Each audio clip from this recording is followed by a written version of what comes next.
If you've been playing any Supercell game for more than a couple of years, let me ask you this. Have you noticed the games are just getting worse? Don't worry, it's not just you, and in this video I'm going to explain exactly why Supercell is no longer the company we used to know and love. When you think of Supercell, you probably think of it as a relatively small independent mobile game studio based out of Finland. Now yes, at first this might have been the case, but the reality is that Supercell's carefully constructed image of being a somewhat independent studio isn't true these days, nor has it been for over 10 years. In my opinion, I no longer believe that Supercell actually has the final say over how pay to win their games are. Let me explain. As any fast-growing tech startup would, Supercell started to seek investment fairly early on. In short, Supercell's original founders and owners sold a portion of their shares in exchange for cash, which they then used to reinvest into the business and grow it, obviously alongside, taking a bit of money for themselves. And this started happening a long time ago. In November 2010, they raised $1.04 million in seed funding. In May 2011, they secured a further $12 million in a Series A funding round, and in April 2013, they raised a further $130 million. Now that pretty clearly highlights the early success of Supercell. The company's valuation skyrocketed very early on. These investments were great for Supercell at the time.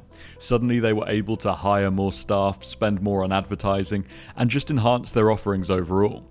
But selling off equity in a company does come with a downside. Once external investors are involved, you have other people who have a say in the business. Sure, Supercell gets the final say, but they now not only need to make sure their staff and players are happy, but also this new group of investors.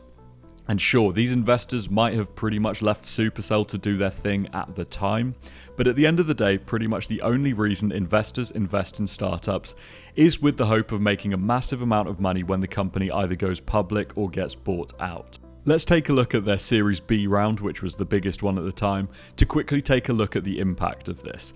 All shareholders, so previous investors and also employees, were offered the choice to sell 16.7% of the company, which they all agreed to. Unlike a lot of comparable startups though, Supercell were in a great financial position at the time, even when they entered into Series B funding. The funding mainly acted as a nice payday to the company's staff. All in all, giving up 16.7% of your company's equity isn't too risky, since ultimately the business decisions are still in Supercell's control. However, Series B wasn't where the funding ended.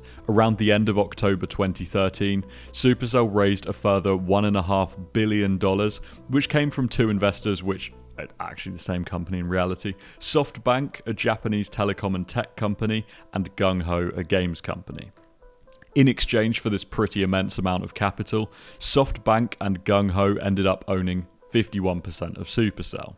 This is quite a risky thing of Supercell to do. When another group ends up owning a majority of your company, it can be challenging to retain the core beliefs of your company. In a now deleted blog post, Supercell's CEO explained that their operations would remain in Finland and San Francisco and would continue to pay their taxes in Finland. This investment actually ended up being fairly successful, with the company blossoming over the following few years. But owning a minority stake in your own company does have its downsides. For example, what if the nice friendly 51% shareholders decide that they want to cash out and sell their stake to a much worse company? June 2016, a Luxembourg consortium, aka just a bunch of companies, which included Tencent, acquired an 81.4% interest in Supercell, which valued the company at $10.2 billion. October 2019, Tencent increased their stake in the Luxembourg consortium from a flat 50% to 51.4%. This is the beginning of the end. So at this point, Supercell is majority owned by investment firms, banks and holding companies, and Tencent is in control of this group of companies. To cut a long story short, Tencent now controls Supercell. It doesn't matter how the company tried to spin their degree of independence or control over their IP, the fact of the matter is that there are now far too many bigger companies with a say in Supercell for Supercell to just ignore their demands. But who is Tencent, and why does it matter if they own a majority stake in Supercell? Well, here are some of Tencent's other investments in the gaming space.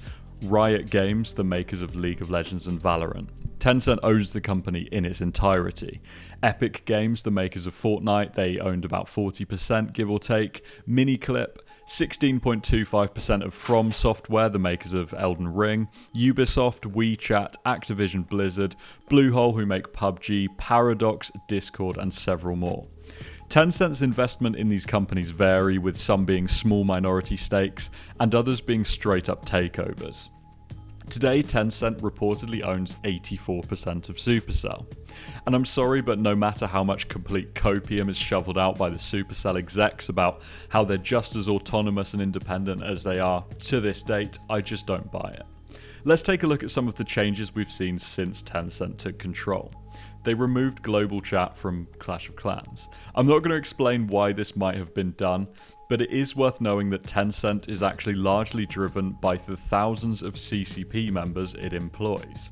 The Chinese government also owns a golden share in Tencent, which means that despite taking a minority stake, China is still able to have a large say in the decision making within Tencent. Now, let's suppose that a game with a large Western audience and global chat were to be published to China. That could be a bad thing in the eyes of certain stakeholders. I'll leave it at that. Supercell games also started being promoted as somewhat competitive esports, with way more of an emphasis on watching as well as playing. On top of this, a ton of similarities seen in other Tencent-backed games have been adopted by Supercell. Battle passes, just like Tencent owned Fortnite and PUBG Mobile, way more skins for heroes, just like Tencent owned League and Valorant, constantly new brawlers, just like League, mass inflation of in-game economies to make free-to-play players feel rich, increasingly pay-to-win mechanics which were once reserved for only the worst mobile games, microtransactions making the game objectively better to play and giving you a competitive advantage, the Builder's Apprentice update, creating a steep drop-off in rewards for free-to-play players over time to persuade them to start spending money when they reach a plateau, multiple battle passes running simultaneously in a single game, dropping super OP brawlers deliberately in order to cash in on the first couple of weeks of hype before balancing, the list goes on. At the end of the day, you, the player, will have noticed these changes over time, not only in Supercell games, but across the board. It's now basically expected that a new game will be free, but all of the content is just locked behind paywalls, or you could spend 6 months grinding it out alternatively. It's less obvious because it happens everywhere, so you can't point a finger at any one company and blame them, but I think it's time that we accept the issues that Tencent are piling onto the gaming industry. If you've got Discord Nitro, Brawl Pass, a Fortnite Battle Pass, and you bought Elden Ring, then you've been giving all of your money to Tencent. Tencent's reach on gaming is at the point where it's almost irreparable. At the end of the day, we are still the suckers who are making Tencent rich, and there is no reason for it not to keep getting worse. I know I have been critical of Supercell in my last couple of videos, but when I'm talking about Supercell, you may as well interchange the name with Tencent, because that is the real reason a lot of these games are falling apart. And that's not just Supercell, that is just gaming as a whole. Sure, Supercell is to blame for selling off such a large stake in their company, but at this point many of the decisions which have been made leading to the company's demise are not in the hands of the staff who actually care about what they're making. It's truly sad to see a company I once admired and respected for standing out in mobile gaming as one of the good guys simply turn into exactly what they were opposed to. Remember, this is my opinion, it is subjective. Supercell still claim independence and pay their taxes in Finland, and it's hard to find any mention at all of Tencent's involvement on their site, but I truly believe that the real reason why these games are getting exponentially more expensive is what I've outlined in this video so far. Supercell's name used to mean something. The idea behind the company originally was that small teams would completely control the projects they were working on. These teams were known as cells. Multiple cells joined together, Supercell. It makes sense. The company still reportedly works in the same way today, but I don't think that these cells have as much autonomy as they used to. For example, the team who worked on Squad Busters. I reckon they came up with a decent idea for the game, developed it, and then had it ruined by higher-ups who forced them into adding some of the most egregious, straight-up pay-to-win features of just about any mobile game in recent memory. The only games which are worse off the top of my head are these Roblox games where you can just pay Robux to skip levels and become invincible, that sort of thing. Supercell games are now at the point where you can pretty much calculate the value of your time whilst playing them. You can either spend 6 months maxing out a certain brawler or an account or whatever, or you can spend $100 and get there in a week. There is nothing a free-to-play player can do which a paid player can't. There is no longer anything in Supercell games worth grinding for since you can just pay to get it. It is a real shame in my opinion.